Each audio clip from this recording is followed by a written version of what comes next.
जय हिंद दोस्तों, कैसे हो आप सभी। उम्मीद करता हूं दोस्तों आप सभी बहुत ही बढ़िया होगी। दोस्तों आज की वीडियो हम बात करने वाले हैं ऐसी आपको दोस्तों ग्रैंड लीग की 4 टिप्स बताने वाला हूं, जिन्हें अगर आप आज तक फॉलो नहीं करती थी तो आज से फॉलो कर देख लीजिएगा। आपको बहुत ही ज़्यादा अंतर देखने को मिल जाएगा दोस्तों ग्रैंड लीग की रैंक्स में। देखिए दोस्तों, आगे बढ़ूँ उससे पहले बोल रहा हूँ, अगर आप टेलीग्राम पर नहीं जुड़े हो तो याद से जुड़िएगा दोस्तों, क्योंकि फैंटेसी में आपको 100 से ज़्यादा चैनल्स देखने को मिल जाएंगे। सब आपको प्लस के स्टेज दिखाकर कंफ्यूज कर देंगे। इससे भी रख सकते हो, उससे भी रख सकते हो। आपका भाई आपको बिल्कुल भी कंफ्यूज नहीं करेगा, इसलिए याद से टेलीग्राम पर जुड़िएगा। मैं लिंक दे दूंगा आपको, आप वहां से जुड़ सकते हो। ठीक है, याद रखिएगा। चलिएगा दोस्तों स्टार्ट करता हूँ।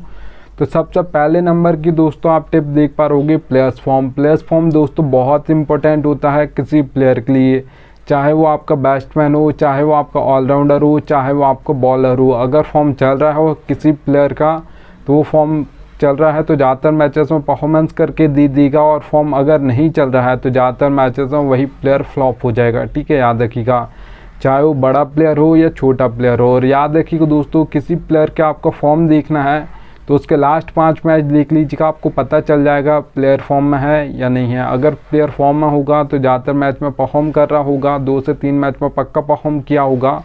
और अगर फॉर्म में नहीं है तो एक आध ही मैच में परफॉर्म किया होगा और 4 मैच में फ्लॉप हो गया होगा। ठीक है, याद रखिएगा।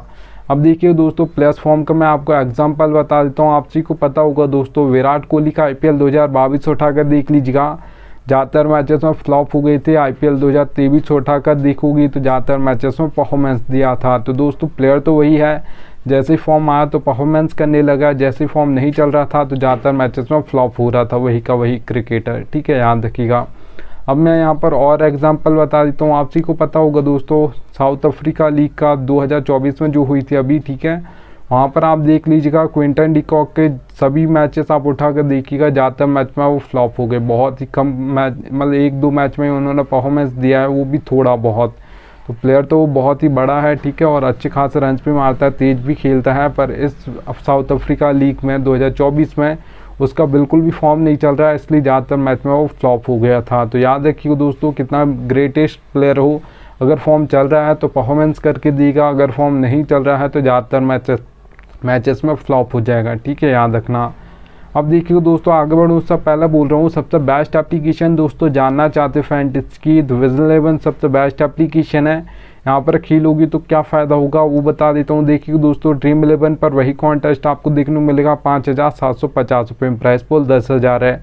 विजन 11 पर वही कॉन्टेस्ट आपको देखने को मिलेगा, 5,199 रुपये, प्राइस पोल 10,000 है। तो सीधे 550 रुपये ड्रीम 11 ज़्यादा लेती है, विजन 11 550 रुपये कम लेती है। ठीक है, याद रखिएगा। सेम टू सेम यहाँ पर आपको प्राइस पोल देखने को मिलेगा, ऐसा नहीं कि प्राइस आपको ड्रीम 11 ज़्यादा देगी। ठीक है, तो यहाँ पर एप्लीकेशन का लिंक दे दूंगा, डाउनलोड कर लीजिएगा। चलिएगा दोस्तों, सेकंड नंबर की टिप की हम बात करते हैं। तो यहाँ पर आप दोस्तों देख पा रहोगे पिच रिपोर्ट।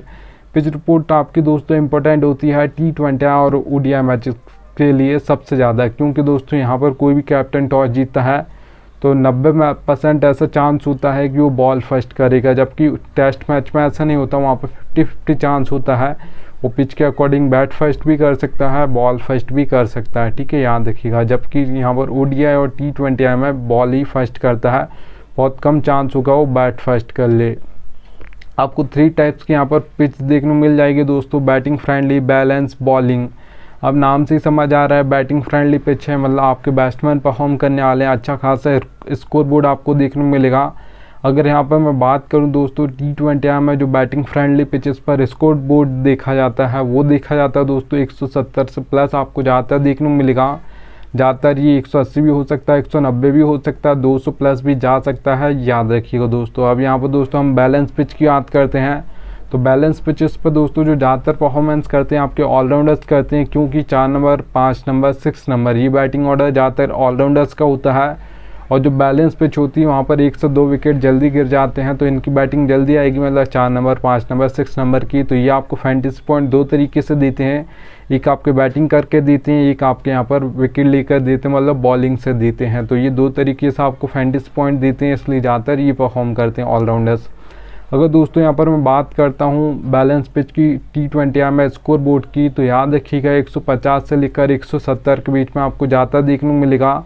ज़्यादातर 160 165 देखा जाता है, याद रखिएगा। अगर दोस्तों यहाँ पर मैं बात करता हूँ बॉलिंग पिच की, तो दो टाइप्स के, तो सबसे पहले हमारे बॉलर्स होते हैं, एक आपके पेसर्स होते हैं जिसे आप फास्ट बॉलर्स बोलते हो, एक आपके स्पिनर्स होते हैं। ज़्यादातर जो विकेट निकालते हैं दोस्तों आपके पेसर्स निकालते हैं, क्योंकि वो पावर प्ले में बॉलिंग करते हैं, उसका डेथ ओवर्स में करते हैं। अगर हम यहाँ पर बात करें स्पिनर्स की, तो वो तो मिडिल ओवर्स में बॉलिंग करते हैं, जहाँ पर विकेट सबसे कम गिरते हैं।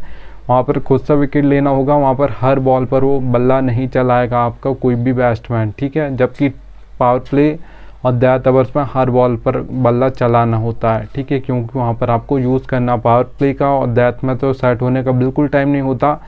इसलिए सबसे ज़्यादा जो हैट्रिक्स भी ली जाती हैं दोस्तों, याद रखिएगा, डेथ ओवर्स में ली जाती हैं, ठीक है दोस्तों। अगर यहाँ पर मैं बात करता हूँ T20 में बॉलिंग पिचेस पर जो आपको स्कोर बोर्ड देखने को मिलेगा, वो याद रखिएगा 130 से लेकर 150 के बीच में ज़्यादातर देखने को मिलेगा, ज़्यादातर 140 145 देखा जाता है, याद रखना दोस्तों। अगर यहाँ पर हम बात करते हैं थर्ड नंबर टिप की, तो यहाँ पर आप दोस्तों देख पा रहोगे बैटिंग ऑर्डर। बैटिंग ऑर्डर दोस्तों आप सभी को पता होना चाहिए एक एक प्लेयर का, कौन किस नंबर पर बैटिंग करने आएगा।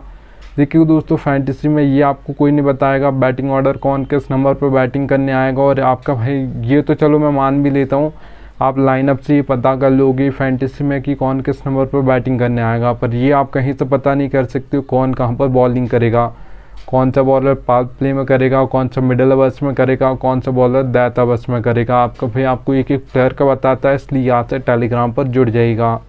देखिए दोस्तों 4 सेक्शन आपको सभी एप्लीकेशन पर देखने को मिलता है, wicket keeper, batsman, all rounder, bowler. तो 4 सेक्शन आपको मैं बताऊंगा, कैसे समझाऊंगा आपको बैटिंग ऑर्डर, कैसे कौन कहां पर बॉलिंग करेगा ये समझाऊंगा, ये आपको समझा देता हूं।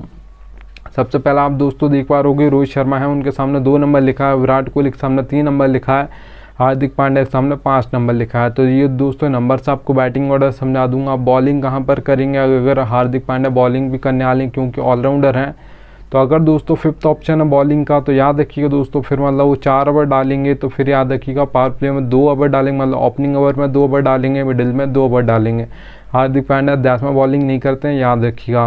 अगर दोस्तों हम यहाँ पर बात करते हैं 5th की जगह 6th ऑप्शन है बॉलिंग का, मतलब 2 ही ओवर डालने वाले, तो फिर वो 1 ओवर पावर प्ले में डालेंगे, 1 मिडिल ओवर्स में डालेंगे। वो का मतलब दोस्तों आप ओपनिंग ओवर्स बोल सकते हो, या यहाँ पर आप पावर प्ले बोल सकते हो। एम का मतलब है मिडिल ओवर्स और डी का मतलब है डेथ ओवर्स, ठीक है, याद रखिएगा। अब देखिए दोस्तों यहाँ पर हम एक और एग्जांपल ले लेते हैं बॉलर का। तो यहाँ पर आप को पता होगा भुवनेश्वर कुमार अभी तो इंडिया से नहीं खेलते, जब खेलती थी तब भी ऐसी बॉलिंग करती थी, और आपके जो SRH से खेलते हैं तो वहाँ पर भी ऐसे ही बॉलिंग करते हैं। और याद रखिएगा दोस्तों कोई भी बॉलर अगर कभी बॉलिंग जहाँ पर नहीं करता, वो कभी कभार करता है, तो तभी करता है जब कोई विकेट नहीं ले पा रहा होता है तब, ठीक है, याद रखिएगा। मैं एग्जांपल बता देता हूँ आप सभी को भुवनेश्वर कुमार का। तो आप सभी को पता होगा दोस्तों इंडिया की ओर से 2 ओवर डालते थे, पावर प्ले में आपके भुवनेश्वर कुमार डेथ में 2 ओवर डालते थे, ठीक है। ओपनिंग ओ का मतलब ओपनिंग ओवर में 2 ओवर, और डी का मतलब डेथ ओवर में 2 ओवर डालते थे भुवनेश्वर कुमार। अभी SRH से खेलते हैं तो वहाँ पर भी ऐसी बॉलिंग करते हैं, पावर प्ले में 2 ओवर डालते हैं, डेथ में 2 ओवर डालते हैं। मिडिल में बॉलिंग नहीं करते हैं भुवनेश्वर कुमार, और करते हैं तो कब करते हैं, जब कोई बल्ला सेट हो जाता है, विकेट नहीं जाता है, तो एक यहाँ पर आपका कैप्टन 1 ओवर देता है विकेट निकालने के लिए, ठीक है, क्योंकि कोई विकेट नहीं ले पा रहा तो एक्सपीरियंस बॉलर को लगाया जाता है। चलिए दोस्तों यहाँ पर अब हम बात करते हैं 4th नंबर की टिप की। तो यहाँ पर आप दोस्तों देख पा रहोगे नीड लक। देखिए दोस्तों आप फैंटेसी खेलते हो, फैंटेसी क्रिकेट खेलते हो, कोई भी कॉन्टेस्ट खेलते हो फैंटेसी में, आप head to head, small league, grand league, mega grand league, तो सब में लक की ज़रूरत पड़ती है, याद रखिएगा। ये रियलिटी है फैंटेसी की, पर कोई बताएगा नहीं आपको, इतना याद रखना। हेड टू हेड कॉन्टेस्ट खेलते हो जिसमें सिर्फ दोस्तों 2 मेंबर्स होते हैं, एक मैं हूँगा एक आप होगी, तो वहाँ पर सिर्फ 2 ही मेंबर हैं, तो लक परसेंटेज यहाँ पर 10% चलता है, 90% आपकी नॉलेज चलती है। अगर आपको अच्छी खासी नॉलेज है फैंटेसी की तो आप हेड टू हेड कॉन्टेस्ट जीत जाओगे। 10% लक साथ देना चाहिए, 90% आपको अपनी नॉलेज ही लगानी है, क्योंकि सिर्फ 2 ही मेंबर हैं इसलिए, ठीक है।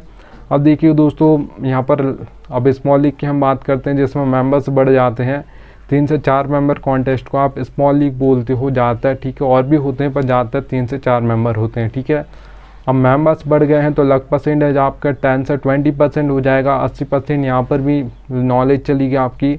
अच्छी खासी फैंटेसी की आपको नॉलेज है, अच्छी खासी टीम बना लेते हो, अच्छी खासी कॉम्बिनेशन आप बना लेते हो, तो यहाँ पर भी आप जीत जाओगे, याद रखिएगा। क्योंकि यहाँ पर दोस्तों 1 से 2 ही मेंबर बढ़ रहे हैं, इसलिए लक परसेंटेज 10 से 20 हो जाएगा। 80% यहाँ पर भी आपकी नॉलेज ही चलेगी। अब देखिए दोस्तों, ग्रैंड लीग और मेगा ग्रैंड लीग की अगर मैं बात करता हूँ तो 50-50 होता है। 50% लक चलता है, 50% आपकी नॉलेज चलती है। अच्छी खासी नॉलेज है तो यहाँ पर भी आप अच्छी खासी कॉम्बिनेशन बना लेते हो तो 50% आपको अपना बेस्ट देना है। जिस दिन आपका लक बेस्ट देगा उस दिन आपकी grand league mega grand league में फर्स्ट रैंक जरूर आएगी, याद रखिएगा। अब देखिए दोस्तों, अगर आप ये सोचते हो कि 100% लक चलता है, नॉलेज बिल्कुल भी नहीं चलती, तो आपने देखा होगा जो ज़्यादातर 100 मैच उठाकर देखिएगा, जो ज़्यादातर टीम फर्स्ट आती हैं वो आएगी 1 आएगी, 2 आएगी, 3 आएगी, 4 आएगी, 5th आएगी या 6th आएगी। इन नंबर्स की टीम ज़्यादातर फर्स्ट आती है। 100 मैच उठाकर देखोगे 90 मैचेस में जो टीम फर्स्ट आएंगी 1, 2, 3, 4, 5, 6 इन नंबर्स की टीम ज़्यादातर फर्स्ट आती हैं। बहुत ही कम ऐसे मैचेस होते हैं जिसमें 15, 16, 17, 18, 19, 20 नंबर की टीम फर्स्ट आ जाए। ठीक है, तो आपको ज़्यादा टीम नहीं बनानी है, 5 से 6 टीम बनानी है, इससे ज़्यादा नहीं बनानी है। सोच समझ के बनानी है, आपको अपना बेस्ट देना है। जिस दिन आपका लक बेस्ट देगा उस दिन grand league mega grand league में फर्स्ट रैंक जरूर आएगी, याद रखिएगा। ठीक है, चलिए दोस्तों, थैंक्स इंडियन आ चुका है। अब मिलता हूँ आपसे नेक्स्ट वीडियो में, तब तक लिए जय हिंद।